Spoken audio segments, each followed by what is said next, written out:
saying good morning, Lagos, good morning, Nigeria, good morning to the beautiful people in Ikorodu. Those of us that are very conversant with the issues on IK106.1 FM, you would agree with me that every Thursday, such as this day, we have healthy matters, healthy conversations, and this is in line with Ikorodu General Hospital. Doing so well and most well known for Nigerians, especially people in Ikorodu, to be aware when we talk about health matters. So I say welcome to the issues of IBD106.1 FM.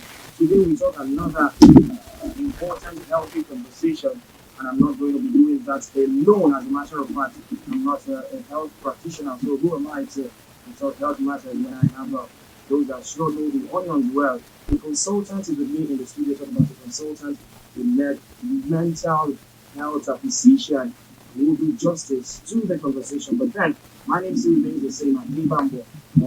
I'll be your anchor for today alongside my guest in person of Dr. Banji Soji, all the way from the General Hospital. He's the head mental health department and the consultant mental health physician. I say good morning to you. Good morning. It's a pleasure to be here. Thank you for having me. And I say, Thank you. So I would have loved if it was my size, but then obviously it's not. I would have. I'll arrange one for you. Don't worry. Thank you so very much. And of course, it's good to see you again. It's really been a while. Yes, it's been a while. Happy New Year. Yes, I wish you the same. Happy New Year. That is the voice of Dr. Banji Soji, and together we will focus on the maternal mental health today on the issues. But before then, you are doctors are actually going on a 5-day strike. This is for the fact that we hear that the federal government has not actually obliged to your request, especially in terms of salary. Few minutes, can you just clarify the air on exactly what is going on? When we talk about this going strike. All right. Thank you very much for this opportunity to talk about this very germane issue.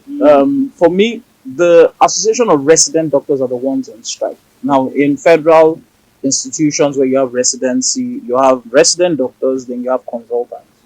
Now, the resident doctors do most of the work. That's the truth. The consultants head the team, but the resident doctors do most of the work. So the resident doctors are the ones on the 5-day warning strike, and they are given at least a 2 weeks notice before this strike. And the issues are very pertinent. Number one is there's a bill in the National Assembly saying you will spend 5 years before you can leave Nigeria. Exactly. There's also the issues of the fact that JAPA has taken many doctors, and we're saying replace the people that have been taken, because I don't understand. You have doctors who don't have jobs or who are working jobs they don't like. Now people have left. Replace them. That's all they're asking for. It's not a big deal. And then, of course, the other issues of funding and the other matters, raising health budget to 15% in the minimum, which I think everybody should agree is a major issue. And then for me, I think the pertinent, most important issue is a frustrated doctor is a very dangerous doctor to have. That's a dangerous doctor. So quite a number of people think, oh, doctors leave Nigeria because of money. The truth is it's about quality of life. And quality of life has little or nothing. It has something to do with how much you earn, but it has a lot more to do with the environment you live in, what access you have.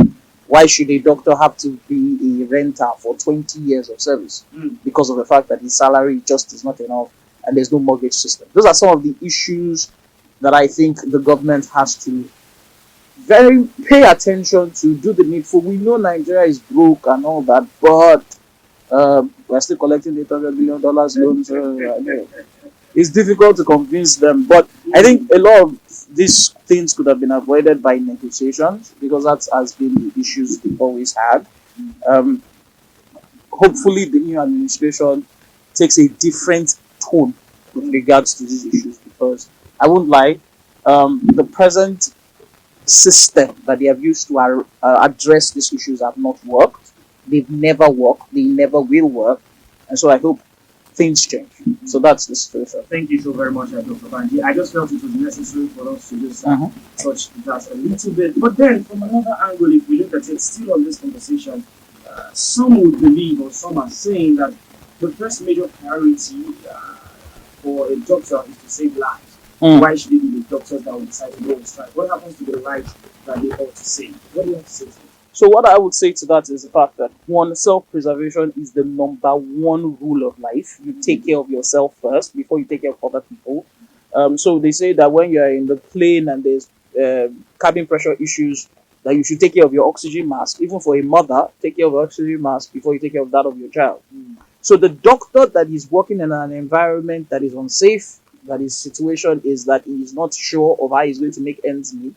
As I said, that's a dangerous doctor.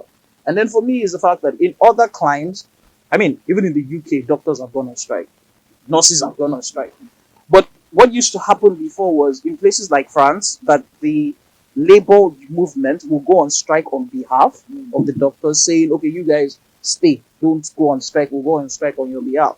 But that has not worked in Nigeria. So what doctors have found out over the years, because I would not lie, I've been in this practice for over 20 something years, and everything doctors have gotten in Nigeria has been after a strike. Everything. Nothing has come because of the magnanimity of the government or the free will of the people. And then the slightly annoying part is when the people you're going on strike on behalf now start blaming you and say, why should they go on strike? Are they not doctors? Are they not there to save lives? And the question I ask them is, whose life should the doctor save? Himself or yours?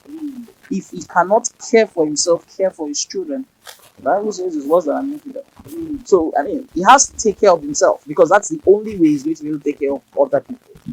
Anyways, we hope that soon the federal government, just like the resident doctors have proposed, we hope that soon they would attend to it. It's very germane, it's important that our doctors are well taken care of. However, we dive straight into the conversation today on the issues. We talk about maternal, mental health, and this is something that is very important. Whether we like it or yes, the importance and the beauty of a woman cannot be overemphasized. This is to say that when you look at our mothers, our women, during their stage of being pregnant, and even during the time when they have to nurse their babies, they could actually go through one or two traumas. This is very important. How then do we tackle this? That is why we have the conversation today talk about the maternal mental health. So the first question I will ask you, consultant, mental health physician, Dr. Banji, how do you define what we call the maternal mental health? Thank you very much.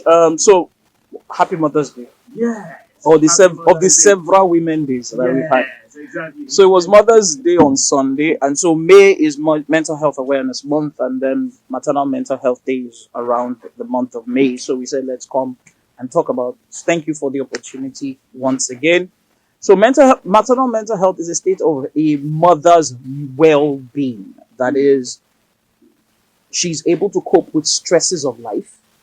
She's able to realize her abilities. She's able to learn well and work well and then contribute to her community. So those are the four things that make up a mother's mental health. One, that she's able to cope with stress. Pregnancy is stressful, very stressful. They say that the pain of delivery is like the pain of toothache times 100. I've never been pregnant before, so I cannot see. But this much is true that if she can cope with the stress of life, we say fine. If she can realize her abilities, that is self-actualized. Can she learn and work well despite the fact that she's pregnant and carrying a baby, or she's just had a baby? You have offices where they say there's no credit services, mothers. I mean, we love Lagos State for doing the 6-month maternity leave. It is very, very important, and I know they started before the federal government, so we must give kudos to Lagos State for that. But there are many situations in Nigeria right now that a woman has to rush back to work after a month or two because there's no paid maternity leave. And then, of course, contributing to their community. So if the four things are in place, we say woman's maternal well-being is fine. That is, her mental well-being is well. But most times, that is not the case. So what we have is that worldwide, about 10% of women, and then maybe after having birth experience, will have different mental health issues as a result of either the pregnancy or the issues surrounding the pregnancy. And then we're saying, look, these things affect the mother, affect the child, and affect society. Because when women are not mentally healthy, they can't raise mentally healthy children. And those mentally healthy children will become menaces to society. That is the issue. So the society bears the brunt, and then we are now going to have to be dealing with people who were not raised well just because of the fact that their mothers were not whole when they were taking care of them. So that's it. So with this four that you clearly stated, these are what we should look out for. Yeah. But in most cases, just like I said, we might not totally find them. It's related to the disorder. Yeah. If I'm not mistaken, it's a disorder. Yeah. So how then can we identify?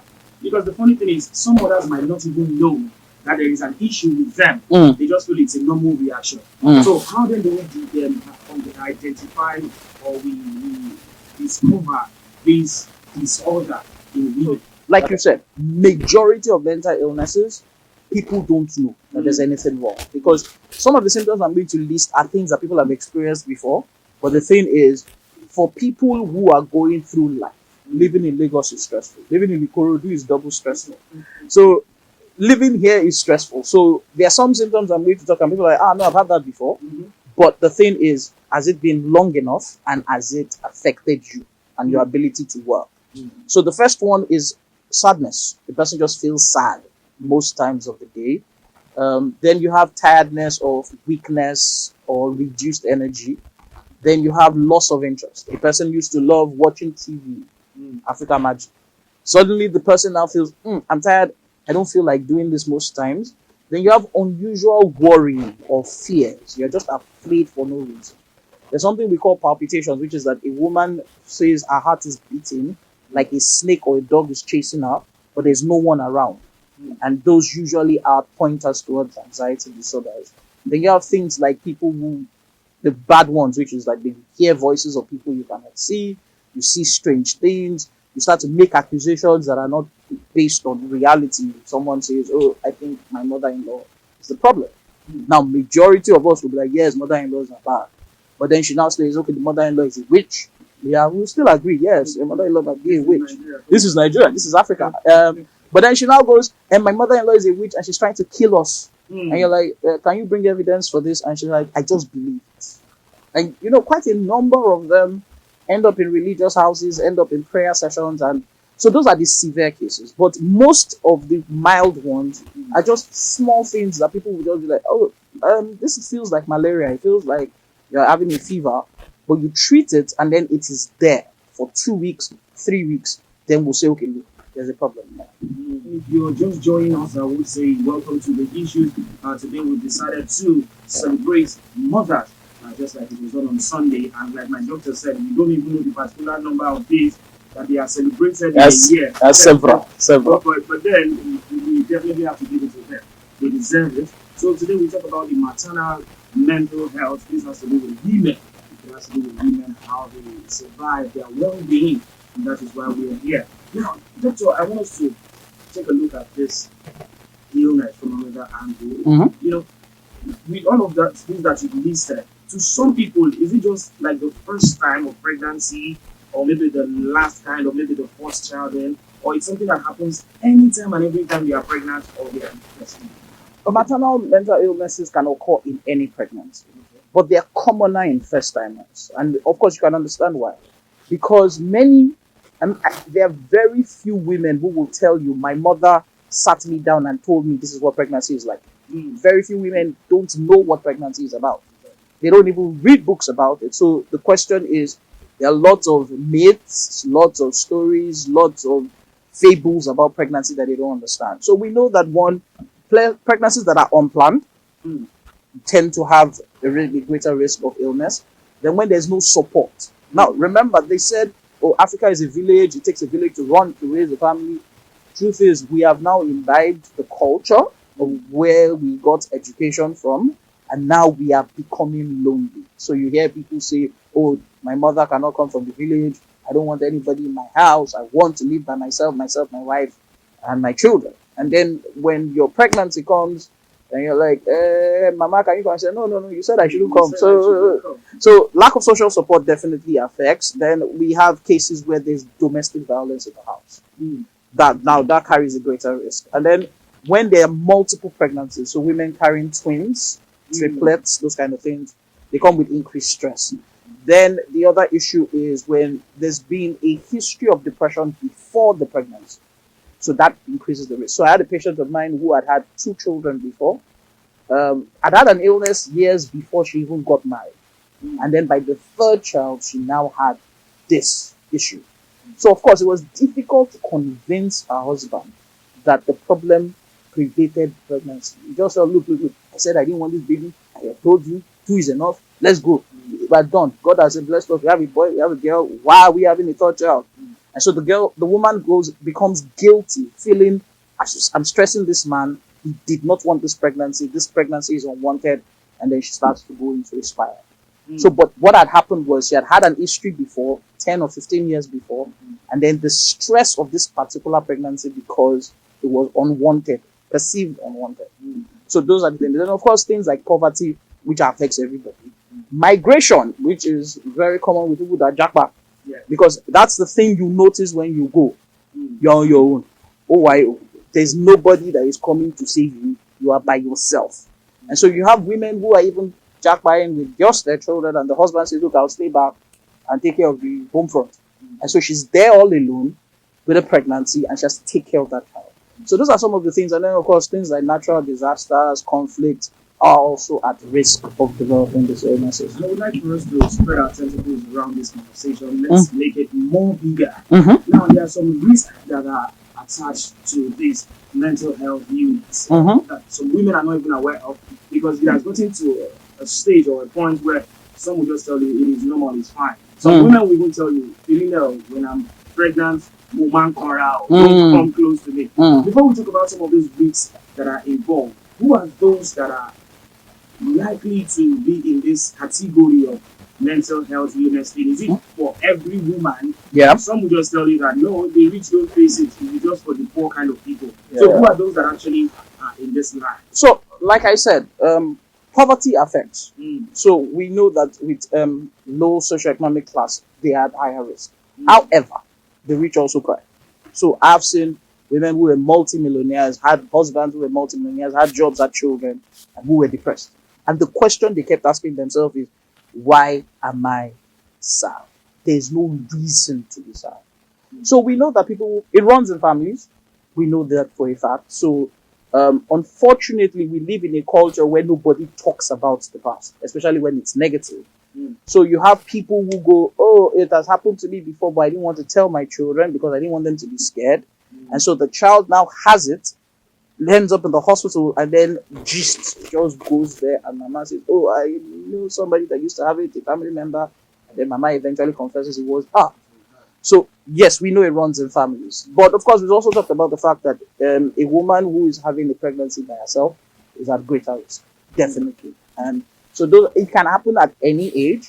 It can happen at extremes of life. So some people say if a woman is getting pregnant before the age of 20, but I know many 18-year-olds that had babies and had no problems. But of course, it's just about higher risk with extremes of age, very old pregnant people who are getting pregnant for the first time in their 40s, or people who are getting pregnant when they are less than 21.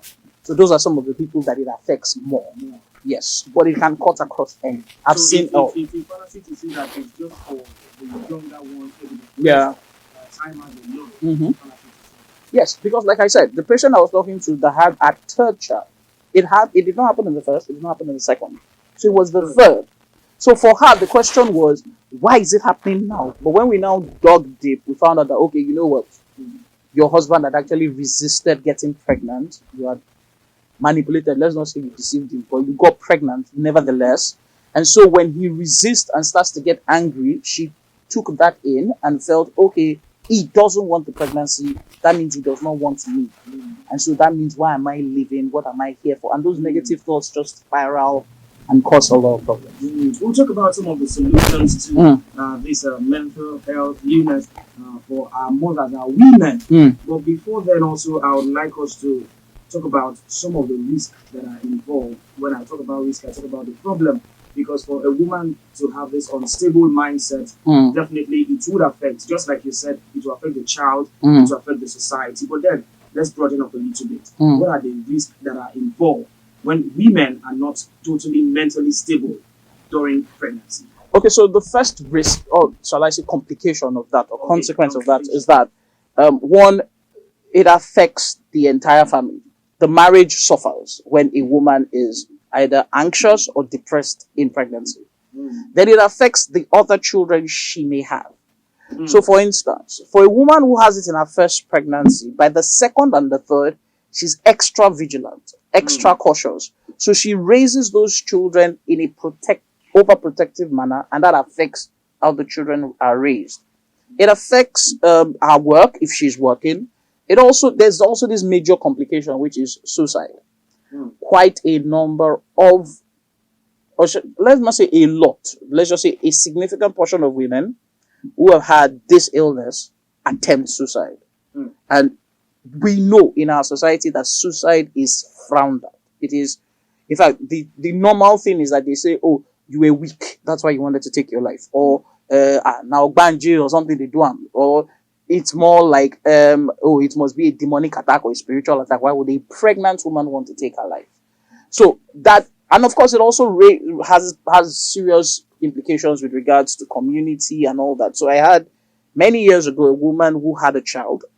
She had a baby, and then she started to have psychotic symptoms. And then she started to hear voices telling her to kill her child.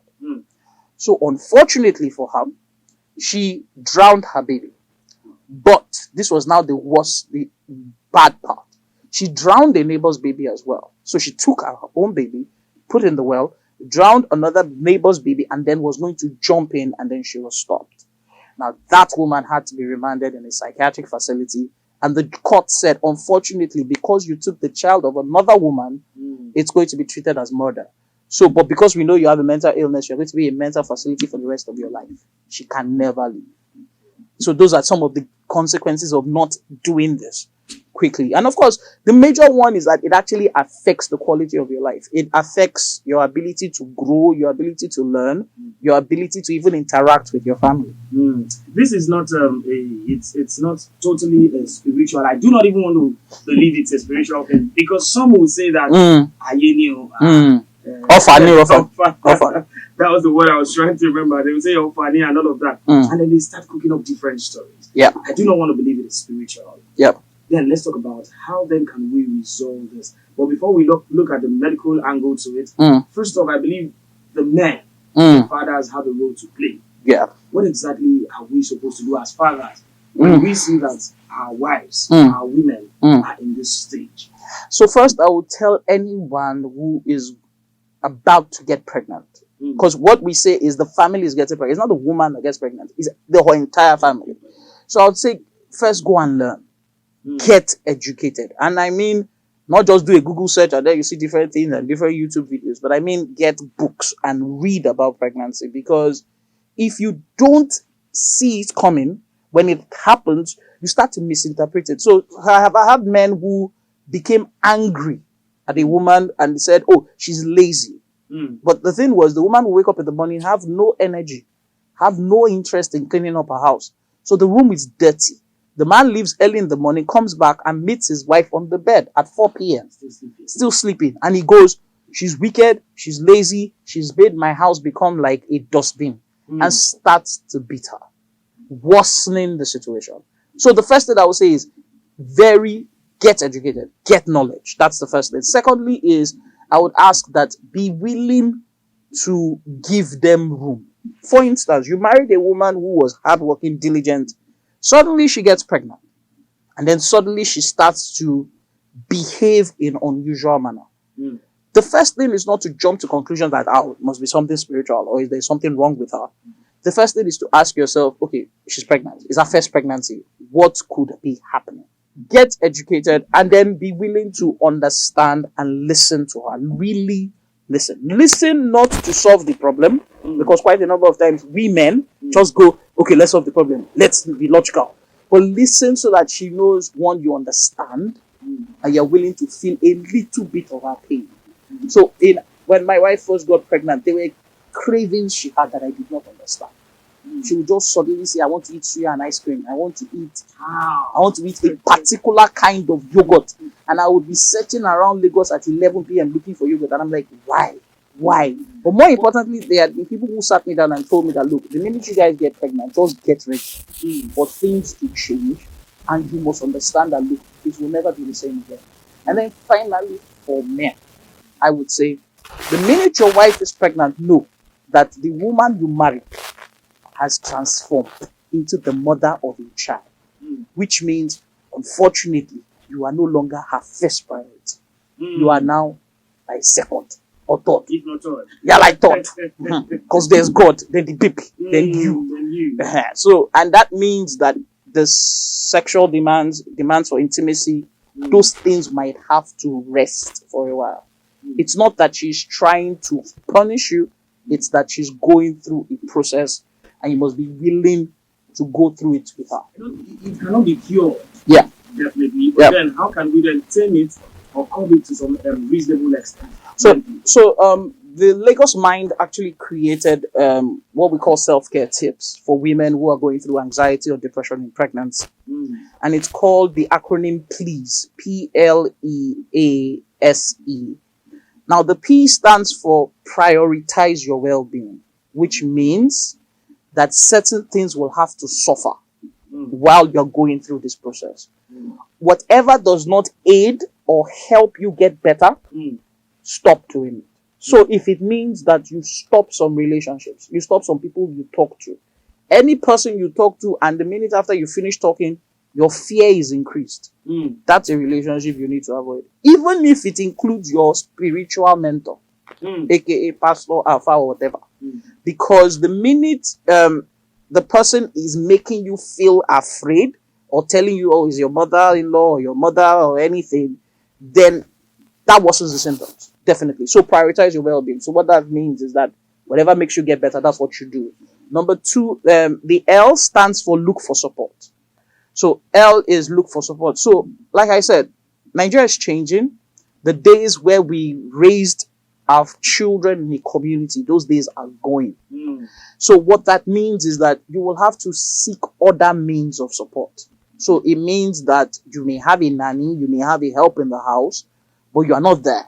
So you'll have to find someone else to help you during that process. And some people don't even get nannies because they don't trust the nannies. And that becomes another issue. But this much I would say, that any man who can afford it, the minute your wife gets pregnant, you guys need help in the house immediately, because you cannot expect her to carry a pregnancy and still do all the things she was doing. Then E stands for eat regularly. Eat regularly. Eat regularly. And quite a number of the illnesses would mean you stop eating. So with anxiety, with depression, the appetite goes. So what we advise is whatever you can eat at that moment, eat. So if it means you're eating rice 5 times a day, eat it. Because that's all you can take. And then, of course, we would also advise that you eat smaller portions because of your pregnancy, based on the age or the duration of the pregnancy. From 6 months to 7 months, the stomach becomes very small. So they can't really eat a lot. So that means you might have to eat maybe 6 times or 5 times with small portions. Small portions.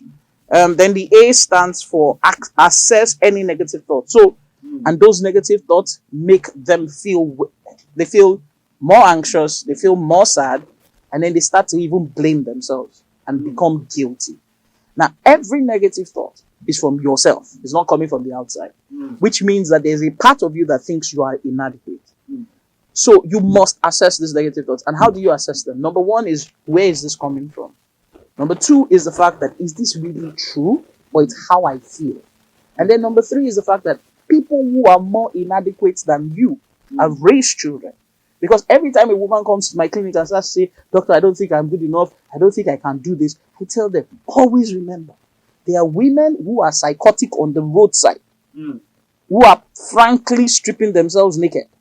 Yet they give birth to children and they raise the children. Breastfeed naturally without anybody telling them to. So I tell them, no matter where the thought comes from, just remind yourself that, oh, doctor said a woman who is frankly psychotic can raise a child.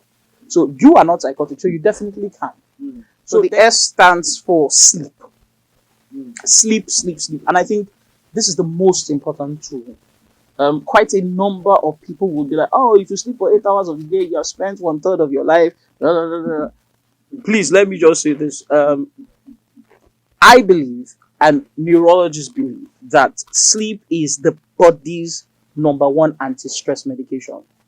Because the minute you're able to sleep, your brain is able to reformat all your memories, all your experiences, and store it properly. But when you don't sleep, this happened to me this week on Tuesday. I did not sleep overnight. The work I did that Tuesday was horrible work, and I knew. But it was because I had not slept. So I would say, even if you can only sleep for 2 hours, and that's all you get, sleep, and then find another 2 hours in the day. And then the final E is exercise. Most women who are pregnant think, oh, because I'm pregnant, I cannot do any form of exercise anymore. But you can walk, you can take a stroll. I'm not asking you to go to the gym or carry weights. But we're saying just ensure that you are active. Light exercises, stretching, yoga can help. And there are even videos that show pregnant women doing yoga. And that helps. So because the minute you exercise, there are certain things in the brain called endorphins. Endorphins are like natural painkillers in the brain. And so in fact, what your medication works on is to activate those endorphins. So exercise secretes endorphins. So that's self-care for every person. Then, of course, we can now talk about psychological treatment for people who have frank illness. And so psychotherapy is the major one because most cases that we have are mild to moderate. They're not severe yet. So with that, all we talk about in psychotherapy is talking therapy, which is that a person talks to you and finds out, why do you have these thoughts? Why do you have these negative thoughts? Why do you feel guilty? And helps you see that it is those thoughts that are affecting your behavior. That's what psychotherapy is. Then we talk about social treatment, which is if you have a toxic mother-in-law, for instance, how do you deal with that? You deal with that not by you, the wife, nagging and fighting her. No, that doesn't work. I can assure you it has never worked. It will never be able. You do it by sending her son to her because that's the only person whom she cannot face and fight. She can fight you, you're a stranger, but she can't fight her son. So the son has to be diplomatic enough, smart enough, and wise enough to find a way to reduce your interactions. Because I've seen a woman who developed this illness, and the major issue was not even from her mother-in-law, it was from her mother. Her mother came to the house and started shouting, how can you have 3 children in a 2-bedroom apartment? What is your husband doing? And she would talk about it every day. The man himself developed postpartum depression because he just stopped going to the house. Like you said, he'll stay outside in beer parlor till 10, 11. By the time he gets there, he's too drunk to hear whatever they're saying. All he does is sleep and wakes up the next morning. So she had to have a discussion with her mom. And eventually her mother had to go because she was becoming toxic. And then the final thing is medication, which is where people go, when you start taking drugs, you might have to take it for the rest of your life. That is not true. I've seen people that are treated for 6 months and they were fine and you stop the medications.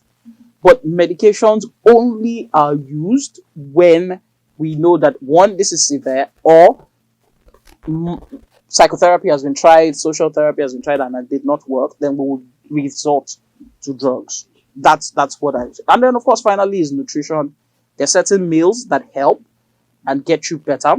I've been recommending this for about 3-4 years now, and it works because I've tried it myself. And it is unsweetened yogurt, because there is a link between your gut, that is your intestine, and your brain.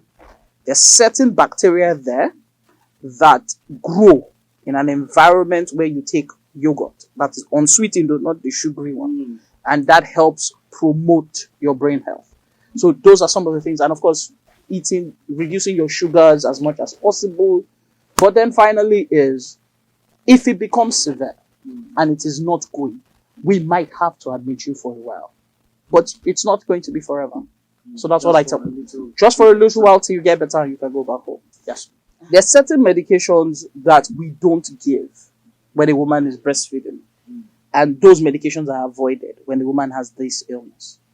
However, the drugs that are compatible with breastfeeding, if they are tried and this person is not getting better, then we may have to agree that, look, you know what? Weighing cost versus benefit, we have realized that, look, you know what? You have to stop breastfeeding because we need to give you medications that are going to get better, that are going to help you get better. But this medication, you cannot take it when you're breastfeeding. And so sometimes we weigh the age of the child. So sometimes we might say, okay, you use the older ones that are you can take while breastfeeding. And then when the child gets to like 6 months, then we'll be like, okay, look, we need to change. And so the breastfeeding is not a yes or no thing. It's a question of how does the person respond to the old drugs and then how that goes. Then the question of how are they treated at hospital. So we treat them like we treat every other person. Depending on the severity of the symptoms, that determines what happens. Like I said, for mild, moderate cases, all they do is psychotherapy. That is, somebody just comes and counsels them, talks to them. The nurses have been trained to, one, assess and know, okay, which one of the patients that they are seeing at antenatal is at risk. And then when they now finally see the person, they can sit down and explain what is happening to them and how they can resolve. It's when that doesn't work that they now come to me.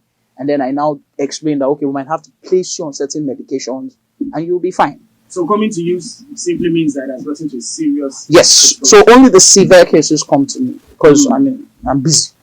Dr. Banji, yes, I will let you go because I know you're busy. Yes. There's something our mothers knew, which was that they knew that a woman who was a housewife had less or fewer stress. Like, let me see.